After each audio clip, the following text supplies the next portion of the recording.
I was going to start watching Gotham when I was getting ready for this. Burgess Meredith and Danny DeVito were already part of my timeline as a human being.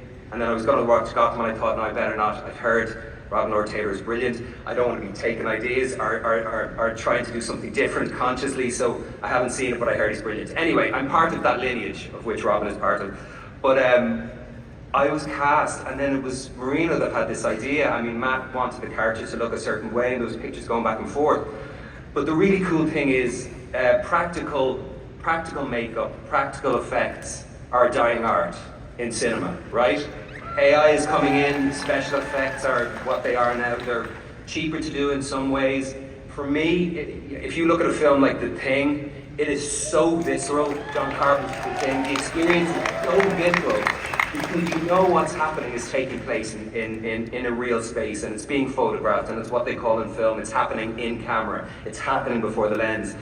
So it wasn't a case of the character was going to be this big guy and bald and have a bit of a hook nose and some pockmarked skin, and then I was cast. That would have been a bit ridiculous. I still would have been grateful and gone for it. But I was already hired, and then Marino, the genius that he is, came in and he created this thing. So it was kind of like his art and Matt's art and Lauren's art and Dylan's art and all of us came together to create this character. But anyway, over to you, Mike. That was the process. So sorry if I took a job from someone who looked closer like the Penguin, but it was a meeting point of, you know, Mike's brilliance came in and did me a solid.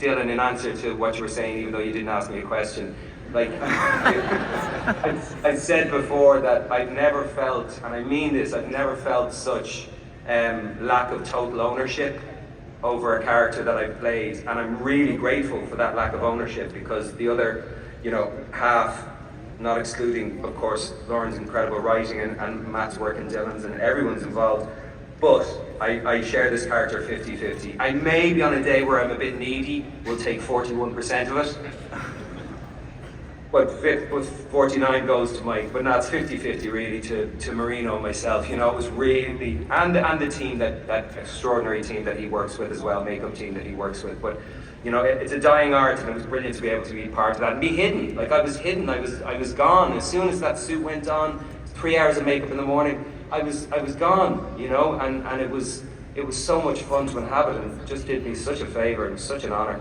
Anyway, over to you, Mike.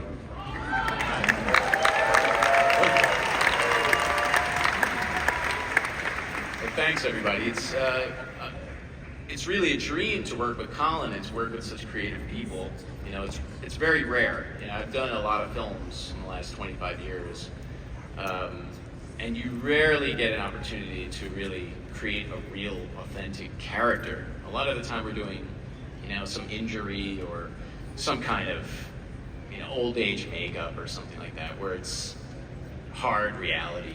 You know, and as real as Oz is, it is within, you know, a comic book world, you know, a fantasy world.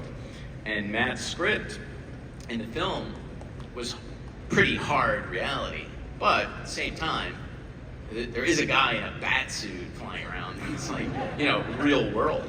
So my inspiration for doing this was, I grew up in New York, and I really have seen a lot of real interesting characters, and a lot of people you see in New York, subways, and just walking around, you never see those kinds of people on film.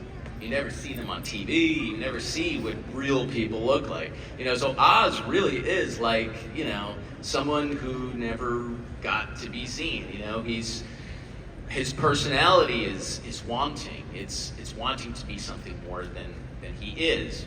And I've worked with Colin before in the past, maybe 10, 15 years ago. So I always thought he had the best face for makeup. You know, he's got a small nose, he's got, you know, good canvas. So when you easy looking fellow. No, when you do a makeup, you add to a person's face. You can't really take away. You know, you can't hollow it out. So he's got the best canvas for. You're saying Colin is a blank slate. He is. Yeah. Cool. No, but you know, it's really something you dream about working on. So I was able to add bits and pieces to his face. The psychology of where Matt wanted to be with, one of your inspirations was Fredo from The Godfather, John Cazale. And one was Harvey Weinstein. There you go. So you have a quality. How do I bring that to life? How do I bring all of these elements? And being a penguin, my mind is going into a psychological bird aspect. Okay, there's some bird element here. How do I make him look like he has a beak? So one side of his face is fairly normal, and the other side of his face, almost like split personality. You have this war bird. So I look at injured birds and older grizzled penguins, and they have these chipped beaks and all this stuff. So on one side of his face, in silhouette, you have this curved, scarred face at the side, but if you line it up with a photo of a bird, it mimics the mouth of a bird. So it's a beak. It's actually a beak on one side, and it's all shredded on one side, as if the character that he is got into fights, and he's been in some battles, and Colin's charisma comes through all of that. So you essentially get this extremely charming gangster with a realistic face that fits within Matt's world in a comic book. It's a dream to do. It was really a dream to do. So this is every day going in. I think we did the makeup maybe 80 times.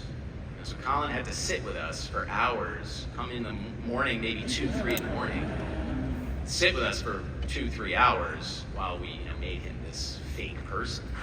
You must really like each other a lot to spend that kind of quality time. Keep coming back for more. Earplugs. I think we do. Earplugs, Josh. Earplugs. I think he likes me.